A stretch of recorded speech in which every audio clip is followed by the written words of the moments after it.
सब। तो दोस्तों, आज की वीडियो में मैं क्षितिज भाग 2 के पाठ 4 आत्मकथ्य जो जयशंकर प्रसाद जी ने लिखा हुआ है, तो जयशंकर प्रसाद जी द्वारा लिखा हुआ आत्मकथ्य जो पद्य है मैं उसका अर्थ आप सबको बताऊंगी। उसके पहले चलिए हम जानते हैं कि जयशंकर प्रसाद जी कौन थे। तो जयशंकर प्रसाद जी का जन्म कहाँ, बनारसी के बनारस में सन 1889 में 1889 में हुआ था। ये काशी के प्रसिद्ध क्वींस कॉलेज में पढ़ने गए थे, परंतु विकट परिस्थितियों के कारण इन्हें 8वीं कक्षा में ही अपनी पढ़ाई क्या करनी पड़ी थी, छोड़नी पड़ी थी। इन्होंने घर पर ही संस्कृत और हिंदी, फारसी आदि विषयों का अध्ययन किया। इसके बाद इन्होंने छायावाद का प्रवर्तक इन्हें कहा जाता था। जीवन की विषम परिस्थितियों के बाद भी इन्होंने साहित्य की रचना की थी। इन्होंने उपन्यास, कहानी, नाटक, निबंध एवं कविता आदि सभी की रचना की थी। इनकी जो कहानी थी ना छायावाद की, वह सबसे श्रेष्ठ रचना मानी जाती है। इसके लिए इन्होंने मंगल प्रसाद पुरस्कार प्राप्त किया था। ये देश के गौरव का गान तथा देशवासियों को राष्ट्रीय गरिमा का ज्ञान कराना इनके काव्य में सबसे ज़्यादा विशेषता रहती है। ये जो है राष्ट्रभक्त हैं, तो इनकी कविता में ये जरूर रहता है। इनके काव्य में राष्ट्र स्वाभिमानी का भाव भरा हुआ रहता है। इनकी रचनाओं में श्रृंगार एवं करुणा रस रहता है। इनकी मृत्यु कब हो गई थी? 1937 में। 1889 में इनका जन्म हुआ था और 1937 में इनकी मृत्यु हो गई थी। तो जो आत्मकथ्य है, आत्मकथ्य का पद जो है, ये आत्मकथ्य का इसका सार क्या है मैं आपको बताऊं। इसमें जयशंकर प्रसाद जी हैं जो इसके जो राइटर हैं, लेखक हैं, वो क्या बता रहे हैं कि जयशंकर प्रसाद जी बोलते हैं कि जयशंकर प्रसाद के मित्रों ने उनसे आत्मकथा लिखने की बात कही थी, तो लेकिन वो लिखना नहीं चाहते थे। इसलिए उनके मित्रों के बहुत रिक्वेस्ट के बाद वो मान गए थे। प्रसाद जी ने काव्य की रचना की। इस काव्य में उन्होंने क्या किया, जीवन के प्रति अपने अनुभव का वर्णन किया। उनके अनुसार क्या था कि यह संसार, उन्होंने क्या कहा था कि ये जो संसार है, ये जो जगत है, ये क्या है, नश्वर है। क्योंकि प्रत्येक के जीवन में एक न एक दिन मुरझाई हुई पत्ती से टूटकर व्यक्ति गिरता है। जैसे जिस प्रकार किसी का जन्म होता है तो उसकी मृत्यु निश्चित है।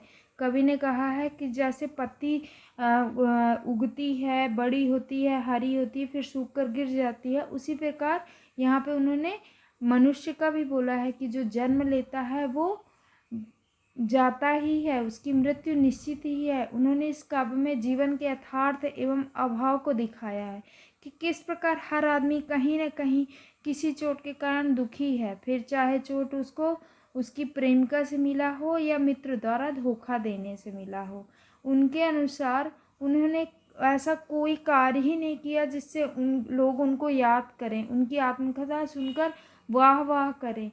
तो जयशंकर प्रसाद जी कहते हैं कि उन्हें ऐसा लगता है कि अगर उन्होंने अपने जीवन का सत्य सबको बता दिया तो लोग उनका मजाक उड़ाएंगे, और उनके जो मित्र जो उन्होंने खुद उन्हें कहा कि अपनी आत्मकथा लिखो, वो खुद उनको दोषी समझेंगे और उनके ऊपर हंसेंगे।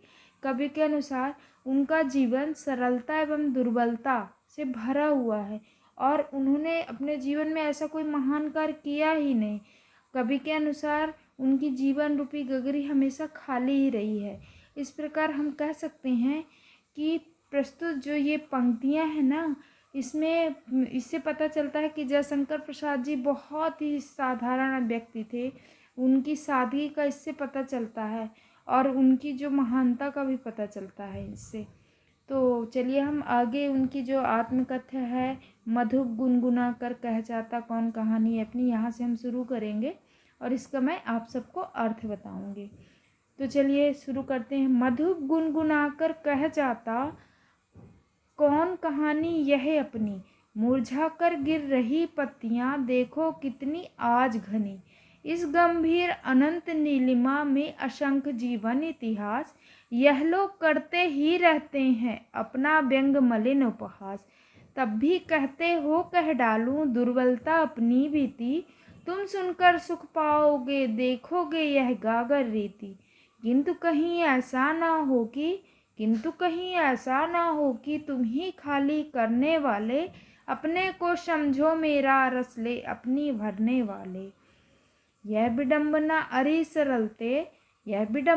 अरी सरलते तेरी हंसी उड़ाऊं मैं, भूले अपनी या प्रवंचना औरों को दिखलाऊं मैं। उज्ज्वल गाथा कैसे गाऊं मधुर चांदनी रातों की, अरे खिलखिलाकर हंसते होने वाली उन बातों की। मिला कहाँ वह सुख जिसका मैं स्वप्न देखकर जाग गया, मिला कहाँ वह सुख जिसका मैं स्वप्न देखकर जाग गया। आलिंगन में आते आते मुस्कुरा कर जो भाग गया, जिसके अरुण कपोलों की मतवाली सुंदर छाया में, अनुरागिनी उषा लेती थी निसुहाग मधुमाया में। उसकी स्मृति पाथे बनी है थके पथिक की पंथा की, सीवन को उधेड़ कर देखोगे क्यों मेरी कंथा की। छोटे से जीवन की कैसे बड़ी कथाएं आज कहूँ, छोटे से जीवन की कैसे बड़ी कथाएं आज कहूँ। क्या यह अच्छा नहीं है कि औरों की सुनता मैं मौन रहूं। सुनकर क्या तुम भला करोगे मेरी भोली आत्मकथा, सुनकर क्या तुम भला करोगे मेरी भोली आत्मकथा। अभी समय भी नहीं थकी सोई है मेरी मौन बथा। अब मैं इसका अर्थ बताऊंगी आपको। तो पहले मधु गुनगुना कर कह जाता कौन कहानी यह अपनी, मुरझा कर गिर रही पत्तियां देखो कितनी आज घनी। तो यहाँ पर जयशंकर प्रसाद जी क्या कह रहे हैं, तो यहाँ जयशंकर प्रसाद जी ने अपने मन को भंवरे की संज्ञा दी है। भंवरा जानते हैं ना आप लोग, हनी बी, तो उसकी संज्ञा दी है। कहते हैं कि जिस प्रकार वो गुनगुना कर पता नहीं क्या कहता रहता है, वह यह नहीं समझ पा रहा कि वह अपनी जीवन गाथा को कौन सी कहानी कहे, क्योंकि उसके समीप तो मुरझाकर गिरते हुए पत्ते जीवन की नश्वरता का प्रतीक है। ठीक इसी तरह मनुष्य भी है, जो जिसको एक न एक दिन खत्म हो जाना है, समाप्त हो जाना है। इस गंभीर अनंत नीलिमा में असंख्य जीवन इतिहास, यह लोग करते ही रहते हैं अपना व्यंग मलिन उपहास। कवि के अनुसार यह नीला आकाश है जो कि अनंत तक, अनंत मतलब इन्फिनिटिव तक फैला हुआ है। उसमें असंख्य लोगों ने अपने जीवन का इतिहास लिखा है, जिसे पढ़कर कवि को ऐसा प्रतीत हो रहा है कि मानो उन्होंने स्वयं की आत्मकथा लिखकर खुद का ही मजाक उड़ा लिया है, और लोग क्या कर रहे हैं, जिसे पढ़कर उन पर हंस रहे हैं। तब भी कहते हो कह डालूं दुर्बलता अपनी बीती, तुम सुनकर सुख पाओगे देखोगे यह गागर रीति। कवि क्या कहते हैं, कवि अपने मित्रों से यह प्रश्न कर रहे हैं। वो मजबूर हो जाते हैं अपने मित्रों से प्रश्न करने के लिए कि क्या तुम यह चाहते हो कि मैं अपनी जीवन की सारी दुर्बलताएं, कमजोरी जो है अपनी, सब इसमें लिख डालूं, जिसे पढ़कर तुम लोग फिर बाद में हंसो और मेरी जो खाली गगरी को देख है उसका मेरा मजाक उड़ाओ। किंतु कहीं ऐसा ना हो कि तुम ही खाली करने वाले, अपनों को समझो मेरा रस ले अपनी भरने वाले। कवि ने कहा कि जिन मित्रों ने कवि से कहा कि वो अपनी आत्मकथा लिखें, उनसे कवि कहते हैं कि मेरी आत्मकथा पढ़कर तुम लोग ऐसा न हो कि मेरे जीवन की गगरी खाली देकर कहीं तुम लोग खुद को अपना दोषी समझो। मतलब मेरे प्रति तुम लोगों को ऐसा हो जाए कि ये कितना उदास है, तो तुम लोग खुद पछताओ और मेरे लिए तुम लोग सोचने लगो कि मेरी जीवन गगरी कितनी खाली है। यह विडंबना अरी सरलते तेरी हंसी उड़ाऊं मैं, भूले अपनी या प्रवंचना औरों को दिखलाऊं मैं। कवि कहते हैं कि उनका स्वभाव बहुत ही सरल है, इसी स्वभाव के कारण उन्हें कई लोगों ने धोखा भी दिया है, जिन्हें उनसे कष्ट सहना पड़ा है, परंतु इसके बावजूद भी कवि अपने स्वभाव पे कोई भी मलाल नहीं है, कोई भी वो बदलाव नहीं आया, और वो अपनी आत्मकथा में इसका मजाक उड़ाना ही नहीं चाहते हैं। ना तो वो अपनी भूलें बताना चाहते हैं कि मेरे से क्या गलती हुई, मैं क्या गलती किया, और ना ही वो छल कपट गिनाना चाहते कि मुझे धोखा दिया, मेरे साथ इसने गलत किया। चाहे उसके लिए उन्हें जो भी सहना पड़े वो चुपचाप सह रहे हैं।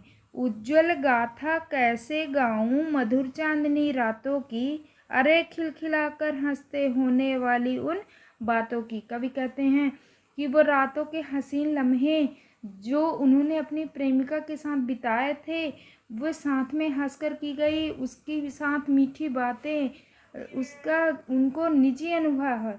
वो ये अनुभव कैसे और क्यों अपनी आत्मकथा में लिखकर लोगों को बताएं, क्योंकि ये बात तो छुपाने वाली है।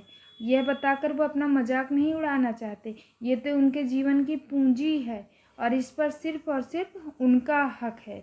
वो ये बात सबको नहीं बताना चाहते हैं। मिला कहाँ वह सुख जिसका मैं स्वप्न देखकर जाग गया, आलिंगन में आते आते मुस्कुरा कर जो भाग गया।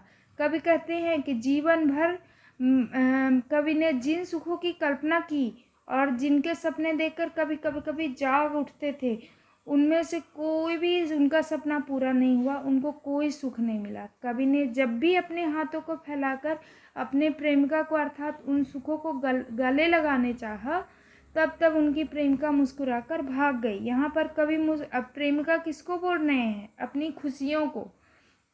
जिसके अरुण कपोलों की मतवाली सुंदर छाया में अनुरागनी उषा लेती थी निज सुहाग मधुमाया में। कवि ने यहाँ पर इस पंक्ति में कवि ने अपनी प्रेमिका की सुंदरता का बखान करते हुए कहा है कि उनकी प्रेमिका के लाल लाल गाल इतने सुंदर थे कि उषा भी अपनी लालिमा उन्हें उधार देती थी। उनकी स्मृति पाथे बनी है थके पथिक की पंथा की, सीवन को उधोड़कर देखोगे क्यों मेरी कंथा की। कवि क्या कहते हैं कि उनकी प्रेमिका के साथ बिताए हसीन पल को वो याद करके आज भी किसी अकेले संसार में अपना जीवन व्यतीत कर रहे हैं, उनकी यादों में। और उनके जीवन का एकमात्र सहारा वही यादें हैं।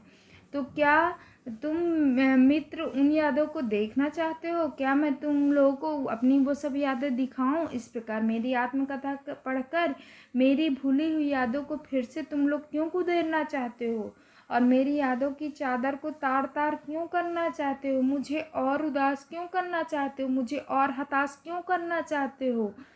छोटे से जीवन की कैसी बड़ी कथाएं आज कहूँ, क्या यह अच्छा नहीं कि औरों की सुनता मैं मौन रहूं। यहाँ पर जयशंकर प्रसाद जी ने कहा है कि मैं तो मेरी महानता का पता चलता है उसके अनुसार उनका जीवन बहुत ही सरल और सादगी भरा है।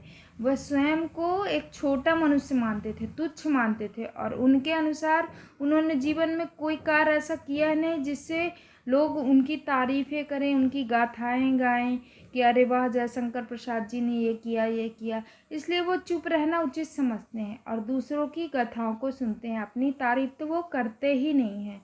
सुनकर क्या तुम भला करोगे मेरी भली आत्मक कथा, अभी समय भी नहीं थकी सोई है मेरी मौन बथा। इस पंक्तियों में कवि ने अपने मित्रों से कहते हुए कहा है कि तुम मेरी भोली भाली सीधी साधी आत्मकथा सुनकर भला क्या करोगे? तुम लोगों को क्या मिलेगा? उससे तुम्हारे काम लायक कुछ है ही नहीं उसमें कि तुम सुनोगे मेरी आत्मकथा। मेरी आत्मकथा मेरे मन में ही रहने दो जिसके सहारे मैं जी रहा हूँ। तुम लोग क्या करोगे जानकर? तुम लोग तो उसका मजाक ही उड़ाओगे। मैंने ऐसा कोई महानता का कार्य भी नहीं किया है जिसका वर्णन मैं तुम लोगों को कर सकूं। अब मेरे जीवन के सारे दुख शांत हो गए हैं और अब मुझ में अब लिखने की कोई इच्छा शक्ति रह ही नहीं गई है।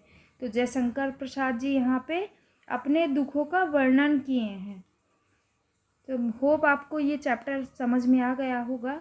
इसके बाद आंसर क्वेश्चन मैं नेक्स्ट वीडियो में अपलोड करूँगी क्योंकि वीडियो बहुत बड़ी बन जाती है। तब तक के लिए धन्यवाद। जहाँ भी आपको समझ में ना आया हो आप कमेंट्स करना। थैंक